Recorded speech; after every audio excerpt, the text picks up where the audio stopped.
What is going on, everybody? Welcome back to the Blitz Angle. Today, my name is Ryan Lickett. I'm here with Brady Penn and Dan Loya.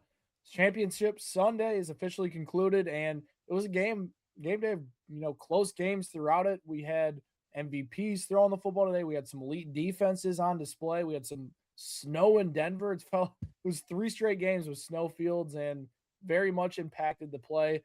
I want to start with the Seattle Seahawks and the Los Angeles Rams. Our guy Dan Loya over here predicted the Super Bowl matchup a few months ago. Dan, what are your thoughts? The Seahawks have finally, made it to the stage, and Sam Darnold, the big game narrative is over. Huh. Well, yeah, I mean, man, I don't know where to start. Seattle's a good team. I think it was a battle of two heavyweight teams in the NFC West, man, the best division in football. It's just those two teams are great, man. I don't care. Like either one of those teams could have won today. Stafford played great. Darnold probably played his best game of the season. He saved it for the NFC Championship, so Our good for best game him. of his career, probably. Yeah, and I know he's banged up too. So just I don't even know where to start with this team, man. Seattle's so good on both sides of the ball. They're explosive. They can score at any time. Their defense is championship level. And just impressive what Michael McDonald has been able to do in his second year with the team, man. Turn it around, turn on the franchise. I mean, they traded Geno Smith, they shipped off DK Metcalf, and in just one season, they win the division, they win the conference, and now they're going to try to win what their second title in franchise Second. history. In second. Yeah, so and it's a rematch from 10 years ago, 2015 Super Bowl 49. So yeah, beyond excited for it. Should be a great game, man. Between the Patriots and Seattle, should be a great game. Well, what do you want to discuss, Ryan, about the game? Just like a turning I point, mean, or I think there's plenty to discuss, and I want to start off with this. I think the Seattle Seahawks, right? They're one of the best teams that I've seen a little bit. Like when they play together and they play, shout out to Kenneth Walker. Like when he has actually had yeah, opportunities this year consistently, he's just an explosive playmaker. Like some of the best guys we see in the NFL. Not sure I'm going to put him in that top category, but when you watch the guy on tape and when you watch him, get the workload he has today, that's the production you get from Well, Kenneth it's Walker. it's funny. It's funny because Seattle fans and like Kenneth Walker fantasy owners are all so Yeah, mad all season about like yeah. why is Charbonnet getting so many carries? Why is he splitting the carries so often? Why is he like poaching from Kenneth Walker? And you see why now. They were keeping his legs fresh for this type of run for him to still be this explosive down the stretch, and it's paid massive dividends. Sorry to all the Kenneth Walker fantasy owners, but I'll say this right now. Nobody's earned more money in the offseason than Kenneth Walker. He's at least jumped his average per year, maybe up 4 to 5 million. We'll see if the Seahawks retain him, but either way, he's been a massive part of their 2 wins in the postseason. Like you mentioned, Sam Darnold played the best game of his career today, was lights out in this game. And I did the graphics on our social media. Like Sam Darnold, the 2 year split, like he's 28-6. And then before that, it was abysmal. Like he was averaging under one touchdown per game. He was averaging under 200 yards per game. And now over the last 2 years, he landed in really good coaching trees from Kyle Shanahan in San Francisco, yeah, I right? was To, last year with Kevin O'Connell in Minnesota, found his confidence. And then with Clint Kubiak this year, one of the rising offensive coordinators who has been linked to many head coaching jobs, he has found a steady coaching system and his play has developed over time. He's a great comeback story, and I think that should be the biggest headline for this game overall before I go into the Ram stuff. Brady, what's the headline for you? Yeah, I was gonna say, like, I think what saved Sam Darnold's career was the time as a backup in San Francisco in that Yeah. Shanahan scheme. Like, we saw it. Who knows what's gonna happen down the line with Mac Jones? But it's just funny because he gave a quote the other day about how like he's like, "Yo, I came here to like find the fun in football again, and I ended up getting a PhD in football. Like, I learned so much from being in this scheme and being coached by Kyle Shanahan." And I think Sam Darnold would probably tell you something similar. Maybe not till after he's done being a Seahawk because they're rivals now, but I mean, he had the year in Minnesota last year that like I don't really think a lot of us truly bought, especially with the way that it ended. And when he went to Seattle, I'll admit, like my thought was, cool, maybe they'll go 10-7, 11-6, like get them a 7 seed or something like that. Like I did not expect this at all, and I don't know what kind of Yeah. money you could have made with a preseason Super Bowl bet on Seattle and New England. Probably could have been retired right now if you put enough on it, but. I mean, Sam Darnold, he has cemented himself as a top 10 guy, in my opinion. Even if you still want to have him on that lower half of the top 10, I think back to back 14 win seasons, being at the top of the NFC, two different teams, and now leading Seattle to their first Super Bowl in 11 years, like Dan mentioned. There's something to be said for that. And for him to be able to pick up this elite defense that did not look quite like they have the rest of the season tonight was really, really big. Jackson Smith and Jigba, another guy that we knew was good, but didn't know he was this good before the season that he's had. He played phenomenal tonight. He absolutely torched this Rams secondary. And yeah, like Dan said, it's a really, really complete team. They're great defensively. I expect them to bounce back in Santa Clara on that side of the ball. And their offense plays really well together. They're very cohesive. They can run the ball really well, and they've got a really good passing attack. Yeah, I'll say this about that defense is this defense only has bad games, it felt like this season against the Rams. Sean McVay did a great job of finding ways to get guys open. I thought Matthew And Baker Stafford played. Mayfield. What'd you say? I said, and Baker Mayfield. And Baker. Oh. Baker had one of those runs early on in the year that he was just unstoppable. But this, Seahawks defense was dominant the majority of the year. I mean, Reek Woolen I thought Reek Woolen, that play was going to cost them. Dude, And I thought he was gonna oh, get shipped off this offseason the way that was the worst 2-play stretch I've seen. And the one play, replay. It I went dropped interception, yes, taunting, bombed on. dude, it was so bad. But the one play that always happens in the Rams postseason, and they can't get over it, a special teams miscue every single time they lose. It's insane. Like, despite the team having the talent, despite like everything on offense working against the best or the second best defense in football, however you view it, they still can't find a way to get over the hump because their special team just screws them over. I mean, a muff punt free touchdown in a game like this, that was the ultimate deciding factor. After that defense got a big stop, they could have got the ball back, retaken the lead, and we would have seen a different second half. Hey, I want to talk about something we talked about either last week or the week before that bit both losing coaches today. Take the points. Yep. Sean McVay did not take the points. It might not have ended up mattering. I don't know how the game script would have changed in a 1-point game on that final Seattle drive, but didn't take the points, went for it on that fourth down. And then you had Sean Payton, who went for it on a fourth down in New England territory. We'll talk about that down the line. But I think Sean McVay is obviously an elite coach. He's obviously a fantastic head coach. But if like the 2021 ring is the only thing stopping him from being a carbon copy of Kyle Shanahan in terms of a coach that's phenomenal, runs an amazing offense, but just consistently slips up in the big games. I think And you know outside what? That's what people called Andy Reid for the longest time right, too. well, yes, Yeah, and outside of 2021, McVay is 5-6. I believe that he's like 3-5 from the divisional round on outside of 2021, and you can't just say, "Oh, I'll take away 2021." But I'm just saying, like that is a legacy defined, like that is a narrative shaping year for him because you look at 2023, you go into Detroit, who's an up and coming team and having their first playoff game in Detroit in however long. You end up losing that one last year. You lose in Philly in a game where your defense pretty much destroyed Jalen Hurts all game. And then you've got 2018 with a 13-3 loss in the Super Bowl. Sean McVay's got a couple of stains on his resume, and I'm not saying he's not a fantastic elite top tier coach because he is, but I think that he could have done a lot better job of managing the game tonight. And outside of that miscue on the fumble, the muff punt, I think Sean McVay has a little bit to answer for on his end. Yeah, and I think, with the McVay stuff, and Dan, I'll let you get your yeah, input I on got some this too. here in Yeah, a second. Like, I think taking the points would have been smart there in that situation. I didn't really love the calls they had. They had basically 6 guys in the line of scrimmage, and I didn't love the call they had for that down. With the Sean Payton one, I understand a little bit more just yeah, because it's 4th and 1. I just thought the play call was stupid too. You got a backup quarterback in, and you run a running back in the flat, and you're hoping that open. Like, just run the ball at the middle, run a sneak, whatever it is. Like, that's what you run in that type of situation, and that's early on in the game. Let the mistake, right, that I can live with that. Like the Sean McVay one, they get points there. There's still 4 minutes left in that game. Seattle obviously could have played that drive differently, but they still had 4 first downs, I think, on that last, or 3 or 4 first downs to close that game where they got a field goal they punted.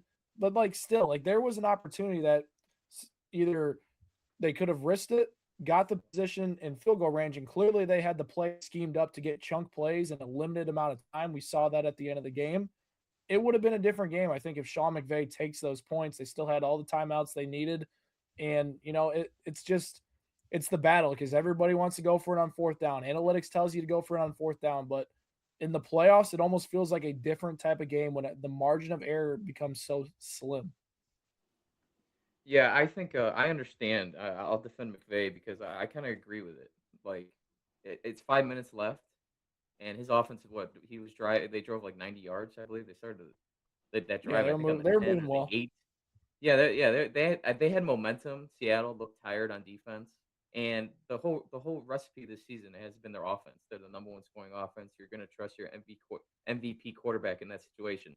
I think he just chose, like, would you take the points there, and then what happens if you don't get the ball? He's gonna hear it, be like, oh, you don't trust Stafford to get a 5 yards and score. Like, I understand. I think he's gonna live with it. Be like, yeah, you know what? I trusted my guys. I expected my guys to make a play, and they didn't. They I just think came that's up short. fair. Yeah, so Yeah. I think if it's like it's like you don't know what's gonna happen. I understand there's 5 minutes left, but I totally like see where McVay's coming from. He's like, hey, I got to play dialed up. I'm gonna trust my offense to make a play and try to get a touchdown here because it's hard. It's hard to score on this team, and it's their chance. They're pinned down deep. You stop them. They punt it. Maybe you get the ball at the 50. So I understand. I don't think that was the difference in the game. The Sean Payton one, we'll talk about it. That was completely different. But the Rams couldn't. They had trouble stopping him. They gave up way too many explosive plays. They gave up 31 tonight. So I understand his decision to go for it. Yeah, and Yeah. I think when it comes to the Seattle and what they did differently than last time was especially early on, I felt like they did a much better job of defending Puka Nakua. And I know he had a couple of big plays and he had the one long one, but it felt like just in general from start to finish, Seattle had a better plan of attack for covering him, and I think that was a big thing for them, especially early on when they gained all the early momentum. Uh, but I mean, they looked a lot better. I felt like even though they still ended up giving up a decent amount of points, they looked a lot better than the overtime win that they had at home a month and a half ago, or whatever it was. Well, that was Yeah. the first game we've seen the Seahawks play 4 complete quarters against the Rams the entire season. Right?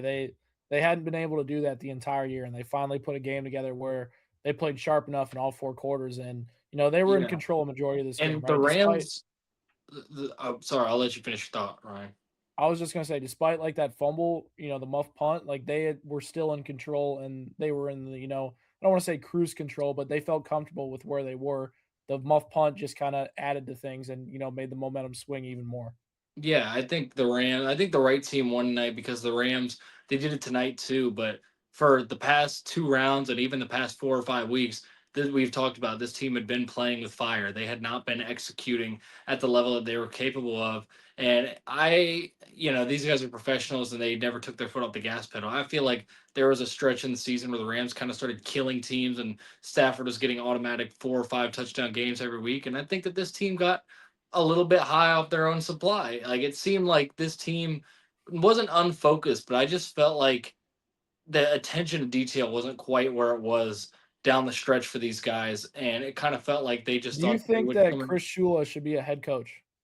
I do not. I don't yet. Especially after the showing over the last month. But I feel like this team, they just like they didn't they their lack of attention to detail really stood out in some key moments and they got away with it against inferior teams the last 2 weeks against Chicago and against Carolina, but facing a juggernaut like themselves in Seattle, it came back to bite them. And they tried to put a comeback together even after the muff punt, but they didn't get it going early on. They let the crowd get into it early for Seattle. They let Seattle have a lot of success early on offensively and defensively, and they lived too dangerously down the stretch, and that'll be, I think, the story of the 2025 Los Angeles Rams is that they flew too close to the sun one too many times, and it burned them. So as a result, Seattle is NFC champions, and it feels like the Rams of McVay could be 5-time NFC champions. Like I said, they've had some missed opportunities. Yeah. Instead, they're only 2-time NFC champions, and Seattle is advancing. Yeah, Well, 100%. The team that's it's been playing hard. with what were you gonna Oh, say? no, I'm just saying, like I think McVay is like one of the best coaches like hundred in percent, in hundred my life. percent. Like I think he's a Hall of Famer, and you gotta put in perspective too.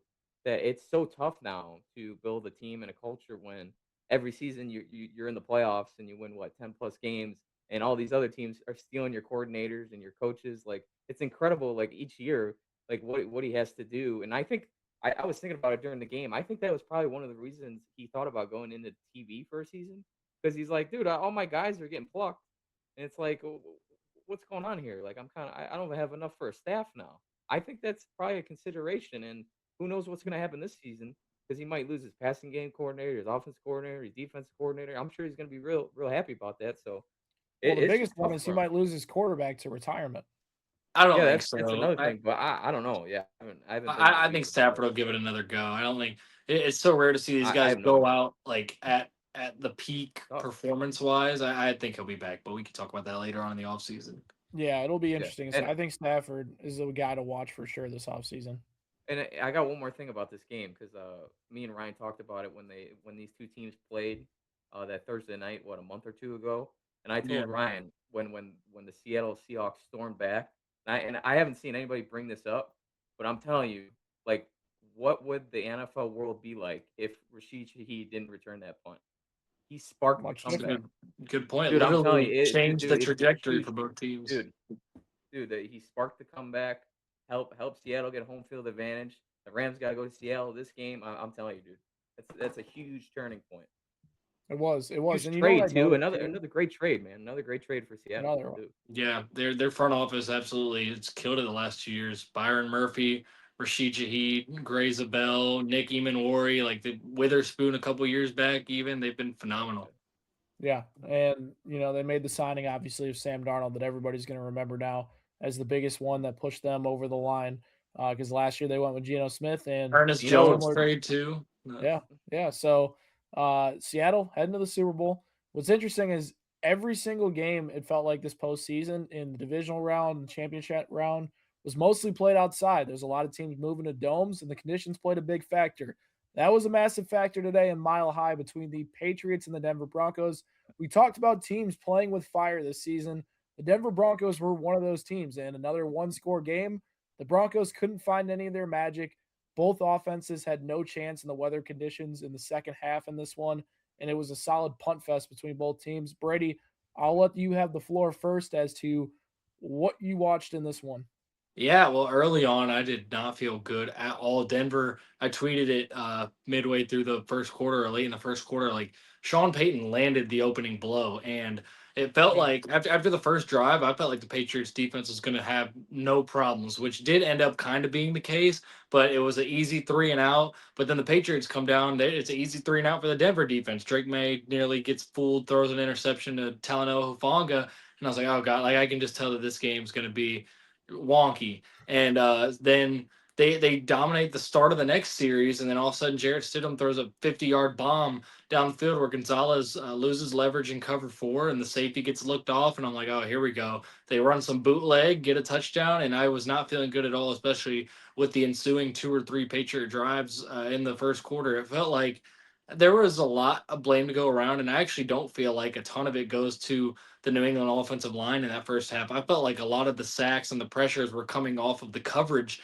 that Denver had. I was a little bit disappointed with Josh McDaniels' play calling. I think that also Drake was overcorrecting when it came to the last 2 weeks. He had all the fumbles. He was holding the ball too long. I felt like there were plays where he was trying to get it out too quick to make sure that he didn't have the same thing happen against this pass rush where if he had another half second to find somebody open and instead he got rid of it quick to the flat or something like that, right? Or there were just coverage sacks where guys were taken away, and Pat Surtain was great in the secondary. Hufanga was playing great in the secondary. Jaquan McMillan. It felt like the Patriots didn't really have a whole lot of easy things going for them, and they were just completely stymied until that Jarrett Stidham fumble, which in real time I thought was a fumble. On the replay, I didn't think it was a fumble, but I did think that it went backwards. yeah, that Bang was bang. that was an interesting one. I wish that it hadn't got blown dead, but hey, it got blown dead so that Drake May could at least get a little bit of stats and get a rushing touchdown there. But no, I mean the Patriots, where they have succeeded in the midst of ugly games the last 3 weeks, like I mentioned last week, is these gotta have it plays, these situational moments, it feels like New England has just been a lot better. You look at the interception in the fourth quarter that Christian Gonzalez had. I know the weather surely had something to do with it, but it was like Denver subbed in late on that play, and Mike Vrabel, the light bulb goes off. He's like, "I'm going to send in my three biggest D linemen. The 2 minute warning's coming close, so they're going to try and rush to get this snap off. We're going to wait until they're subbing, and the last second send these three big guys that are running super slow onto the field, and we're going to rush their operation." And you could tell Stidham was rushed, threw up a prayer down the sideline. Gonzalez is there to pick it off, and you've got plays like I know it didn't even end up mattering, but right before the half, Drake May runs and slides when he knows he can't get out of bounds to try and set up a field goal attempt. It's just stuff like that that I felt like the Patriots, all three games, have had an edge on their opponents when it comes to like gamesmanship and game flow and like IQ in the big They're moments well because it coached. has. Yeah, exactly. It speaks to the coaching and the job that Mike Vrabel has done because this team is not one of the most talented rosters, especially on the offensive side of the ball, but they are a smart football team. They're a gritty football team, and they play well down the stretch. I think in terms of Drake May, he obviously didn't play a very good first half, but in the second half, before the blizzard really started coming down, I felt like he was making some really nice plays in the third quarter. The throw on the flea flicker was a great throw. He was making a bunch of plays with his legs, specifically when he couldn't get anything going through the air. It was one of his best rushing games of his career, and it felt like he extended a few plays, escaping sacks to get 15, 20-yard gains for New England. So he didn't really have to do a whole lot, and he definitely did not do a whole lot. And as a whole, this playoff run, I know it's going to be like criticized because he hasn't played that great, and people are talking about the path, and people are going to say Drake May's been carried. I personally, as a Patriots fan, could care less if the Patriots win every playoff game 2-0 and Drake May throws 5 interceptions. I just want to win the game. But I don't think it's going to get any easier for him against the Seattle defense. They've got their work cut out for them, and Yep. the defense is going to have to be ready to go. But I do have an interesting stat. Only three teams in NFL history have allowed less points than the Patriots have in their first three playoff games, and that's the 1985 Bears, the 1986 Giants, and the 2000 Ravens. All three teams went on to win the Super Bowl, and you never know. They're playing fantastic defense right now. They've given up 2 touchdowns and they have 8 takeaways on defense this playoff. So you could talk about the competition, the schedule, all this and that. The only stat that matters at the end of the day is wins and losses, and the Patriots are one win away from winning their seventh Super Bowl. I'll say this: the Patriots defense has been amazing. They've been flawless. They have been perfect, through this playoff run, and they've taken advantage, of the teams they played and the flaws all these offenses has had over these last few weeks. I think this game was defined by missed opportunities by both sides of the ball. There was many opportunities in this game that each of these teams had to either, take the lead, take control of the game. Like there were so many opportunities to make plays, and neither team wanted to, go make that play. It felt like in this game. You know, I'm going to be a little critical of Drake May, but I thought what Drake May did best today was his ability to scramble. Drake May is an incredible scrambler. He reads the pocket very well, and when he gets to the line of scrimmage, he has a little bit of burst to him to where he gets some big chunk gains. And in a game like today, where he had absolutely nothing working through the air, his legs were the reason why it set them up into, get a field goal there. Obviously, they had short field position, but his scramble, I don't exactly know. I think it was under 10 yards, but It was like a those two 6 yard plays, play, I think. yeah, those two plays were the reason they got points where Drake May used his legs when they needed him to when the passing game wasn't working. Right? On Denver's side of things, I thought Sean Payton had a solid opening game script, right? You try to get the run involved early, then you get some shot plays for Jarrett Stidham to make you feel confident. And I thought that was awesome. It was in the first half when Stidham was pressured, 0 of 6. When he wasn't pressured, 11 of 16. That'll play. And in the second half, it became a completely different game.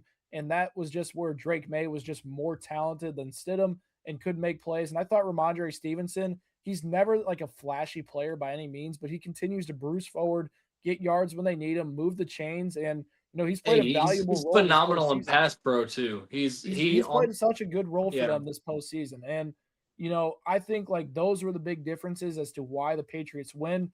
The reasons why I think just here's my key takeaways. I'll just kind of go through in order, unrelated as to why Denver lost this game. Will Lutz has to hit one of those kicks. I know one of them was blocked. One of those kicks, it's a different game. I already mentioned, I'm not gonna be super critical of Sean Payton's decision to go for it in that situation, but you run the ball. You have a backup quarterback in. You know that the tush push works at an over 90% rate. Throw a tight end there if you think Jarrett Stidham's going to get hurt. That's your best opportunity. And I think they would have, put themselves in a strong opportunity. And the way this game started, 7-7, just go. Like, just go. Go get those points It was for a 7-0 at touchdown. that And point. that would have been, Yeah, so I think, but the thing is, though, a 4th and 1 situation when you're that close and it's that early in the game, you take that risk because that's a massive momentum swing, and that would have been enough. I was I relieved got something that for they you. went for it because I felt like 10-0 with the way their defense was playing was going to be really, really tough to overcome. But here's Yeah, the dude, thing, though, is like listen, the defense is great, but you don't expect 10 points to win you a playoff game. You get 14 and you they continue to. would have today. Okay, Dan, really, we're No, a 10 to okay. Go ahead. Go ahead. all I'm saying No, no. is you're not Yeah, you're go not ahead. expecting No, to no. win that game 10-7 when you score a touchdown on your second drive of the game. Right. That's not what you expect. Yeah, The Broncos are going out there to score more points than New England Patriots, who was one of the best offenses in the NFL during the regular season. They have no clue how it's going to play down the stretch with a backup quarterback. So when you get that far on the field, you might as well go for a touchdown on that side. It's 4th and 1. It's not 4th and 4 like the Rams had. It's not 4th and 3 and you're in a throwing situation. That's a 85 to 90% run situation. And I understand where you guys are saying, like, it's a 10-7 final score of the game, and those points mattered at the end of the day. But it's so early in the game. It's such a short yardage situation. You just plow forward. And the Broncos had one of the best offensive lines in football this year. I just think, like, as far as the decision to go for it, I'm good with it. The play calling and the decision, not smart. That is my take on that. Do you guys like have any sort yeah. of I got something for Go you. ahead, differences on Dan. that? No, like I'm really big on like momentum and turning points. You're up 7-0 with a backup quarterback. You're playing at home. You're a defensive team. Like see, like I said earlier about the Rams, they're the number one offense in the league. Your offensive team. You got two great wide receivers, an MVP quarterback. You got two great running backs, great offensive line. It's a little different. Denver Broncos, you're struggling to put up 20 points a game. Besides last week against the Buffalo Bills, you're playing against the New England Patriots that are what number one, number two, like top three run defense in the NFL, and like it's 4th and 1. It was a 4th and long one. It wasn't close.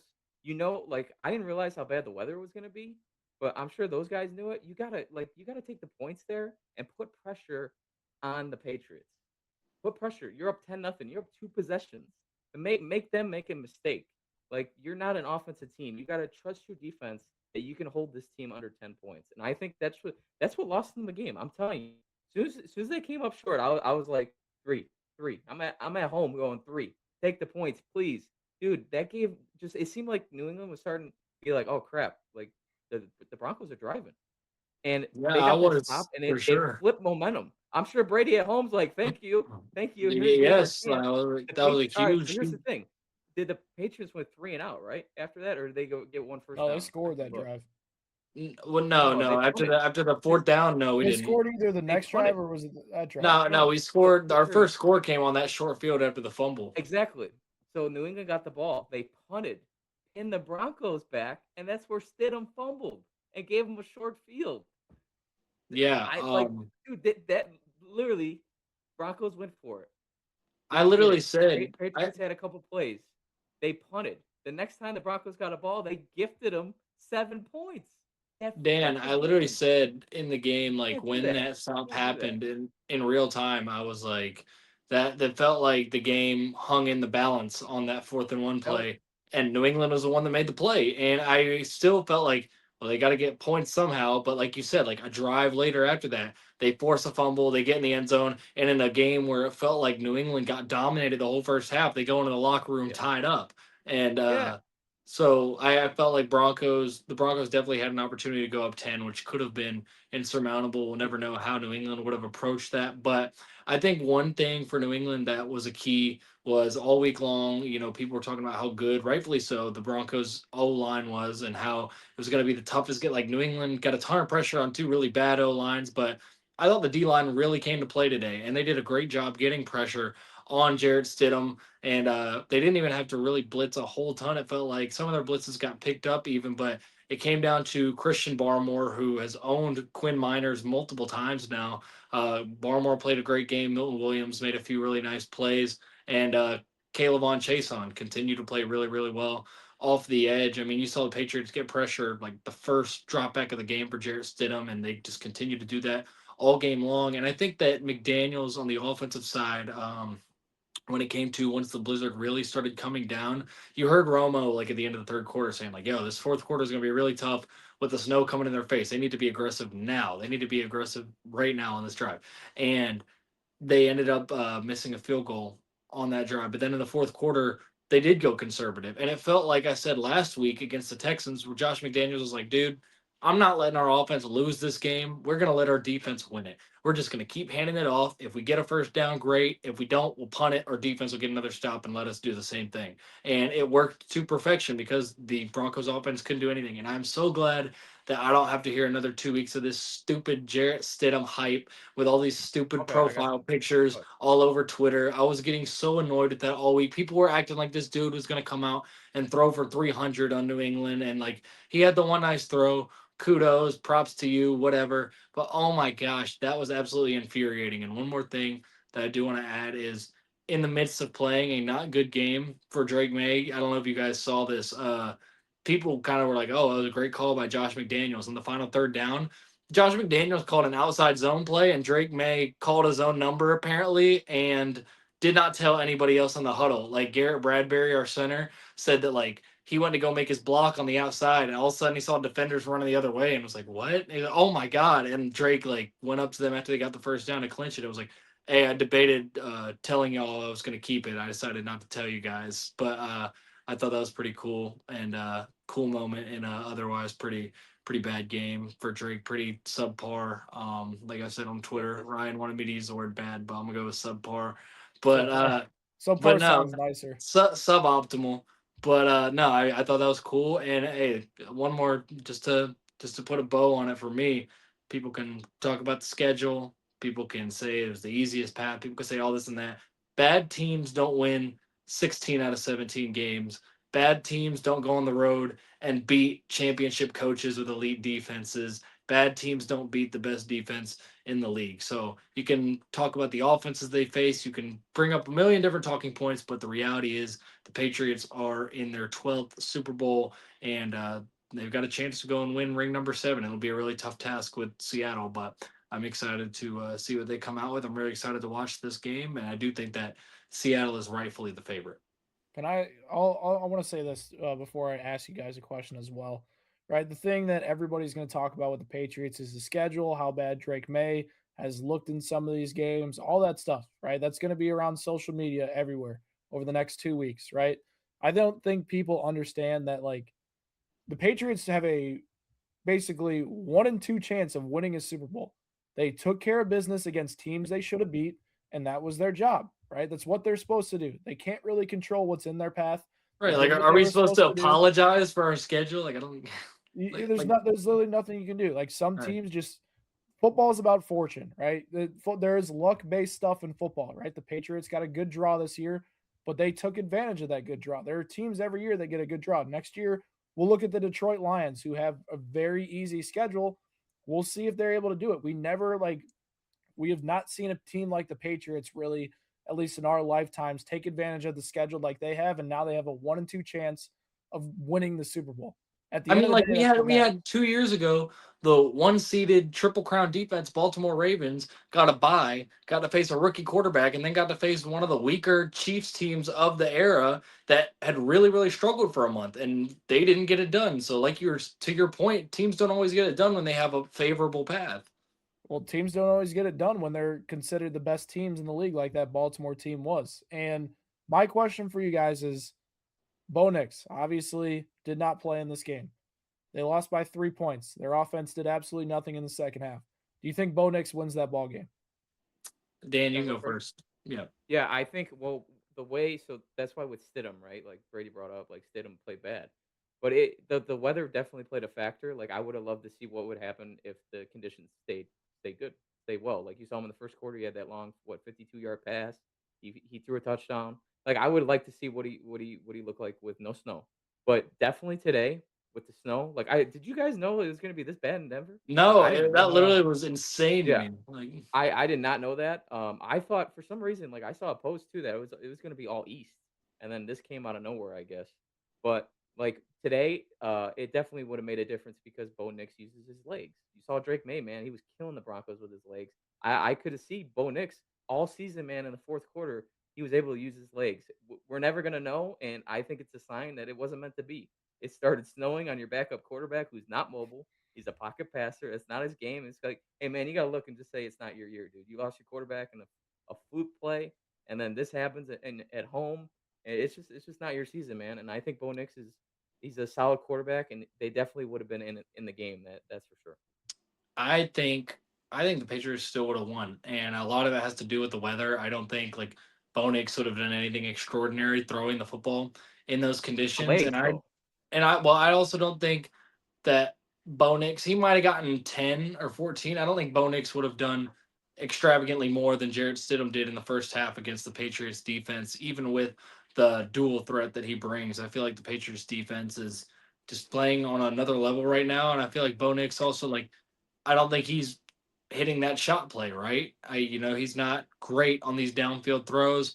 It's all hypothetical, so I don't really want to get into it too Yeah, much. Bo Nix would have like helped their chances 100%. Of course, it's better to have your starting quarterback than to not have your starting quarterback. But I also feel like if Nix had been on the other side, the Patriots would have gone with a less conservative game plan offensively. Because like even from the jump, it's not like the Patriots were really trying to do all sorts of different things offensively, and that's where my complaint with Josh McDaniels and his game plan was. But it felt like they knew who was on the other side of quarterback. It was a feeling out process. They weren't really going to try and do a whole lot offensively in terms of like how complex what they were running was. And I think that if Knicks had been playing and like had his foot on the gas and Denver had been moving the ball, I think Josh McDaniels would have tried to get a little bit more creative and there would have been a little bit more sense of urgency on the offensive side for New England. But we'll never know, like you said. So it's Yeah, and I think, if Knicks is healthy in this one, I'm still going with the Patriots ahead of like my game pick. Right? I would have picked the Patriots with a healthy Knicks. I think the Broncos have been, playing with fire too much this season. And, the way this one played out, they obviously, were up to the task. I thought they did a great job against the Patriots offense defensively the entire game. I think Knicks probably would have won that game. I think he finds a way to get 10 to 13 points, right? And I think Dan made a good point about his legs. I've been critical of Knicks obviously this year, but I also think, that it's just it's man, I don't have words to describe Bo Nix, but he has just found ways to win games in the fourth quarter. And with the blizzard, it would have been really hard, yeah, but who definitely. knows? It really felt like once the conditions got that bad, I knew the Broncos were never going to win that game. They had no chance. At least with dude, the I was so Patriots. scared because, like Tony Romo was saying, I was like, dude, all it takes is them throwing up one prayer and a DB slips in the snow, and it's a wrap. Yeah, I but was I think not comfortable.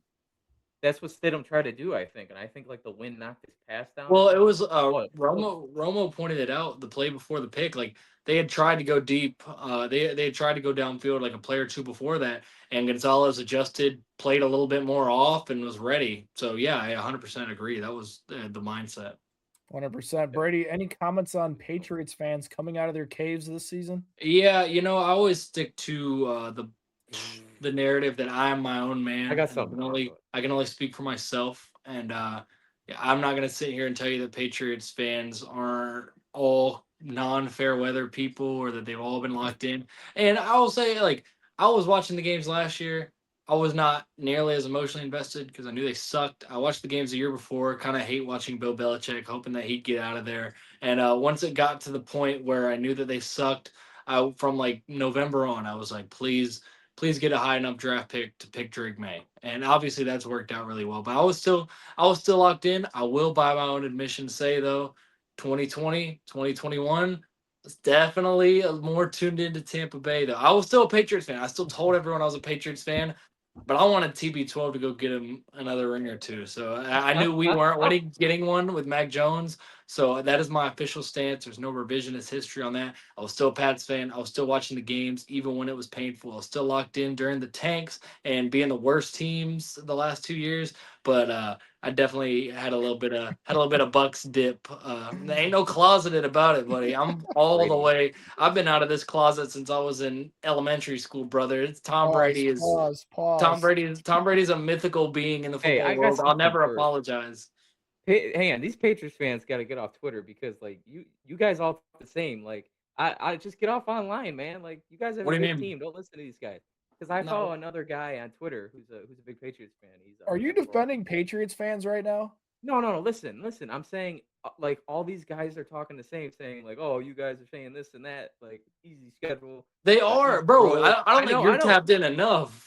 No, I know. I every think time Patriots fans this online, season are it's no, they've it's all I always been a hear. It's like, cult. okay, enough. It's an I've even heard it. they're culty. Like you The guys have a Patriots good fans are team. culty on social The media. past 2 weeks, I've Like, loaded up each matchup. The like, past 2 weeks, I've dude, probably had like 50 bookmarks deep that I've yeah, gone and like revisited you after guys the have game. 6 Super Bowls. Like, ignore them. Like, what's going on here? Like, you guys want to fight? You Patriots We fans want just want to fight, everybody to right? bow down to us. Nah, dude, Like, what's going that's on what here? happens, bro. I've been having to live in this world for years. Is the Patriots Get fans are off the finally good internet. again, and they can talk about their team. But I've had to Hey, deal with years Patriots fans butting in on just me being happy about my team's success, and the Patriots fans come out of nowhere and just Listen, it's shit sort of on our like this. posts, man. Sort of like right here, I'm getting like mentioned and grouped in with the other Patriots. I know he said not Brady, but like I'm being mentioned in the sentence with these other Patriots fans. You got that treatment because of the way that other Chiefs fans were acting with all the Mahomes GOAT stuff. Not because of anything you did, but because you were guilty by association of these crazies that compared you Mahomes and guys are Brady. Everybody's in guilt by Patriots. association with the craziest fans of their fan base on social 100%. media. And Never I will have. never sit here and tell you, I'll never sit here and tell you that the Patriots fan base is one of the smartest ones in the NFL because there are a lot of Pats fans. I love all you guys to death. There's a lot of Pats fans that are not the most knowledgeable.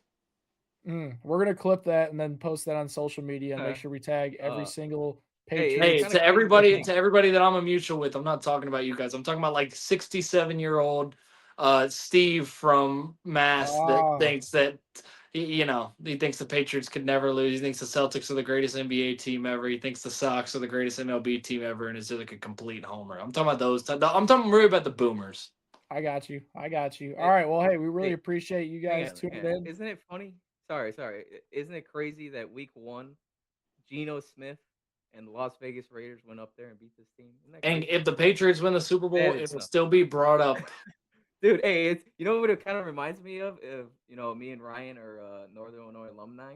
We had a big win against Notre Dame, and then they went to the national championship. Oh, that is They crazy. went to, That is crazy. they went to, and you know what happened to Notre Dame? They lost. Yeah, Oh, they did. But But we're no, not hey, no, Notre it's gonna be a Dame. great game. It's gonna be a great game, though. It's gonna be a great game. 100%. Well, hey, really appreciate you guys tuning in to our championship round reaction show. Stay tuned for all the content we are going to have in the next 2 weeks. We're heading down to Santa Clara, and we will catch you guys there as well. Make sure you hit that subscribe button for more Blitz Angle content. Me, Dan, and Brady. We'll catch you guys next time. I will not be watching Bad Bunny.